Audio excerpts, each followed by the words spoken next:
बिहार विशेष। बिहार में कावा, शराब बा, गांजा बा, अफीम बा, चरस बा और कफ सिरप बा।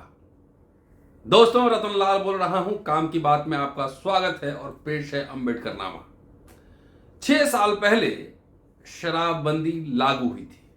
बहुत ढोल बजाया गया था, बहुत बड़ी बड़ी बातें कही गई थी कि महिलाओं के ऊपर अच्छा प्रभाव पड़ेगा, घर में अच्छा प्रभाव पड़ेगा। 6 साल बाद इसकी समीक्षा की जानी चाहिए कि महिलाओं पे अच्छा प्रभाव पड़ा घर पे या परेशान है। क्या शराब बंद हुआ? होम डिलीवरी चल रहा है? कितने लोग शराब पीने वाले और बेचने वाले पकड़े गए हैं, जो जेल में हैं? उनकी भी सामाजिक समीक्षा होनी चाहिए। और जो बड़े सप्लायर हैं वो कौन है, कहां हैं, वो क्यों नहीं पकड़े गए हैं, इसकी भी समीक्षा होनी चाहिए।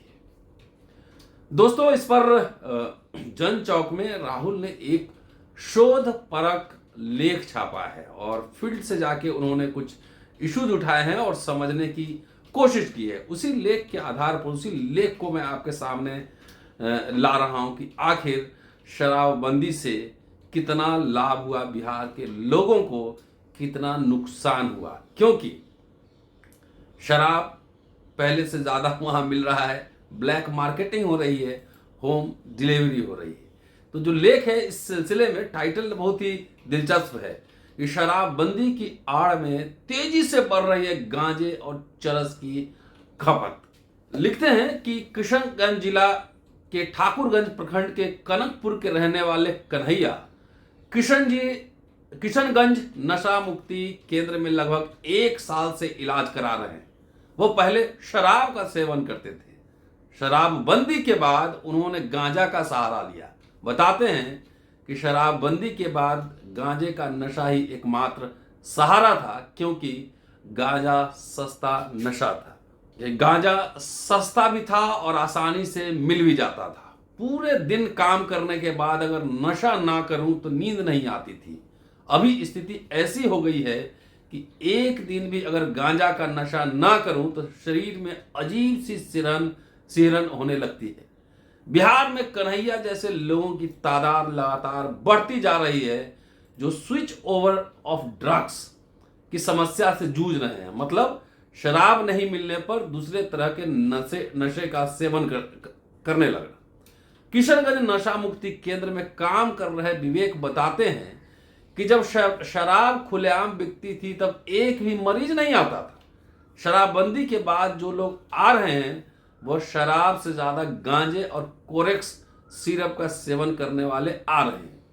उसकी मुख्य वजह है बिहार में गांजे की एक पुड़िया 30 से 50 रुपए में, तो चरस की एक पुड़िया 500 रुपए में उपलब्ध है। भारत सरकार के नारकोटिक्स कंट्रोल ब्यूरो की साल 2018 की सालाना रिपोर्ट के अनुसार साल 2016 के बाद बिहार राज्य के विभिन्न जिलों में से गांजे और कोरेक्स की बड़ी मात्रा में जब्ती की गई है। रिपोर्ट की माने तो बिहार में 13,897.09 किलो गांजा, 251.43 किलो चरस, 3.2 किलो हीरोइन एंड 5.5 केजी अफीम बरामद किया गया था। वहीं नेशनल फैमिली हेल्थ सर्वे 5 के मुताबिक कानूनी तौर पर ड्राई स्टेट बिहार में महाराष्ट्र की तुलना में ज्यादा शराब पी जा रही है। जहां शहरी क्षेत्रों में पुरुषों के बीच 15 साल से ऊपर के आयु वर्ग के 14% शराब का सेवन करते हैं, वही ग्रामीण इलाकों में 15.8% है। राजधानी पटना से 220 किलोमीटर दूर सुपौल जिले में एक्साइज डिपार्टमेंट की एक महिला अधिकारी नाम न बताने की शर्त पर बताती हैं कि सरकारी आंकड़े की पूर्ति के लिए हम लोग शराब, गांजा, अफीम बेचने वाले को पकड़ रहे हैं। हकीकत में शराब पीने वाला पकड़ा जा रहा है और बेचने वाला पकड़ा जा रहा है, लेकिन बेचने वाले तक शराब पहुंचाने वाले को क्यों नहीं पकड़ा जा रहा है? आज तक किसी बड़ी मछली को क्यों नहीं पकड़ा गया?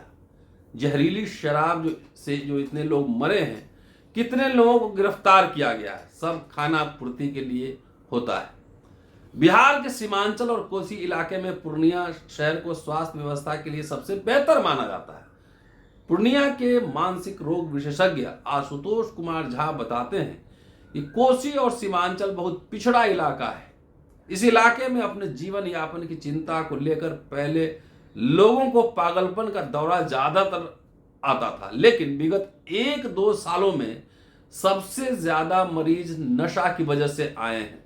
कोरेस की वजह से 20-25 साल के अधिकतर युवा डिप्रेशन के शिकार हो रहे हैं या एग्रेसिव मोड में आकर गलत दिशा में जा रहे हैं। मधेपुरा जिला के सिंहेश्वर थाना क्षेत्र स्थित पटोरी पंचायत वार्ड संख्या 2 के हरिशंकर यादव बताते हैं कि गांव में मेडिकल दुकान में सबसे ज्यादा बिक्री कफ सिरप की होती है, खासकर कोरेक्स की। अब तो मोबाइल रिपेयरिंग सेंटर, किराना और यहां तक कि पान की गुमटियों पर भी आसानी से कफ सिरप मिल जाता है। गांव के हाई स्कूल वाले चापाकल पर प्रत्येक सप्ताह 40 से 50 डिब्बा फेंका हुआ मिलेगा कोरेक्स सिरप का। हाई स्कूल कोने पर है, इसलिए गांवों और अगल बगल इलाके के लड़के वहां आसानी से कफ सिरप का सेवन करते हैं। नाम न बताने की शर्त पर एक लड़का जो कि कोरेक्स का सेवन करता है कहता है कि 100 मिलीलीटर दवा की कीमत 126 रुपए है, जबकि यह दवा बाजार में 200 से 300 रुपए तक का नशा करने वालों को बेची जाती है। अधिक मुनाफा के लिए दवा दुकानदार डॉक्टर की पर्ची के बिना ही इसे नशेड़ी को बेच देते हैं। कानून को ताक पर रखकर थोक विक्रेता भी कच्चे बिल पर माल की आपूर्ति कर देते हैं। इसकी सबसे ज्यादा तस्करी नेपाल के रास्ते हो रही है। आगे लिखते हैं कि कोरेस और बेनाड्रिल कफ सिरप का उपयोग नशेड़ी लोग करते हैं। खांसी ठीक होने के लिए चिकित्सक इस दवा का उपयोग प्रतिदिन 2 से 3 बार 5-5 ml करने को कहते हैं। प्रतिबंधित होने की वजह से ज्यादातर डॉक्टर इसका उपयोग नहीं करने के लिए बोलते हैं। खासकर कोरेक्स दवा के सेवन से नशा जैसा महसूस होता है। इस वजह से नशेड़ी लोग जल्दी ही इसके आदी हो जाते हैं, हैबिचुअल हो जाते हैं। खांसी नहीं होने पर भी लोग इसका सेवन करने लगते हैं। यह काफी नुकसानदायक है। पीने से, नॉर्मल से काफी ज्यादा पीने से नींद आती है और नशा होता है। पटना शहर के बोरिंग रोड में अपना निजी हॉस्पिटल खोले फिजिशियन MK झा कहते हैं कि फेंसिड्रिल कफ सिरप में कोडीन फॉस्फेट रहता है, इसलिए तय मात्रा से ज्यादा लेने पर खुमारी छाने लगती है, और अगर इस दवा को कोई तय मात्रा से ज्यादा ले ले तो इसकी लत लग सकती है और कुछ मामलों में घातक हो सकता है। तो बॉर्डर नेपाल के रास्ते ये सप्लाई सब हो रहा है। अभिषेक गुप्ता पश्चिम चंपारण और नेपाल सीमा स्थित बाजार में दवाई का व्यापार करते हैं। बताते हैं यह बाजार नेपाल से लगभग 5 किलोमीटर दूर स्थित है। मैं अक्सर दवाई खरीदने और पेट्रोल भरवाने नेपाल जाता हूं। शराबबंदी के तुरंत बाद 1-2 साल तक शराब की तस्करी ज्यादा होती थी, लेकिन वक्त के साथ शराब की जगह गांजा और कोरेक्स ने ले ली है। चरस और अफीम भी अच्छी मात्रा में आने लगी है, और इस काम के लिए महिलाओं का एक वर्ग भी तैयार हो गया है। अब महिलाओं पर क्या प्रभाव पड़ा है? नीतीश कुमार ने शराबबंदी का सबसे ज्यादा सपोर्ट महिलाओं ने किया था। सुपौल की सामाजिक संस्था चलाने वाली नीता बताती हैं कि मुख्यमंत्री नीतीश कुमार ये कहते रहे हैं कि महिलाओं और जीविका दीदियों के मांग पर शराबबंदी का फैसला लिया गया। आज नीतीश कुमार को उन महिलाओं का आंसू नहीं दिख रहा जिनके पति जहरीली शराब पीने की वजह से मर रहे हैं। अगर हाल के सालों में कुछ घटनाओं को देखें तो शराब की होम डिलीवरी के लिए महिलाओं का भी एक वर्ग तैयार हो गया है। इसके साथ साथ ये भी जानना जरूरी है, जैसा कि मैंने पहले कहा, कि जो पकड़े जा रहे हैं पीने वाले और बेचने वाले, ये तो छोटे असामी लोग हैं और इनका सामाजिक विश्लेषण भी होना चाहिए कौन लोग पकड़े जा रहे हैं। लेकिन जो बड़ी मछलियां हैं, जो बड़े बड़े लोग हैं, जो सप्लायर हैं, होलसेल ट्रक का ट्रक लेके जाते हैं, वो कौन लोग हैं, इसकी भी पड़ताल की जानी चाहिए। इसलिए शराबबंदी का क्या असर हुआ, बिहार के लोग जो हैं वो अपने आसपास इर्द गिर्द ये देखकर ये समझ रहे होंगे कि कैसे होम डिलीवरी बिहार में चल रहा है। पूरा वीडियो देखते रहिएगा, शेयर और सब्सक्राइब करते रहिएगा। शुक्रिया। जय भीम। मिलते हैं अगले एपिसोड में।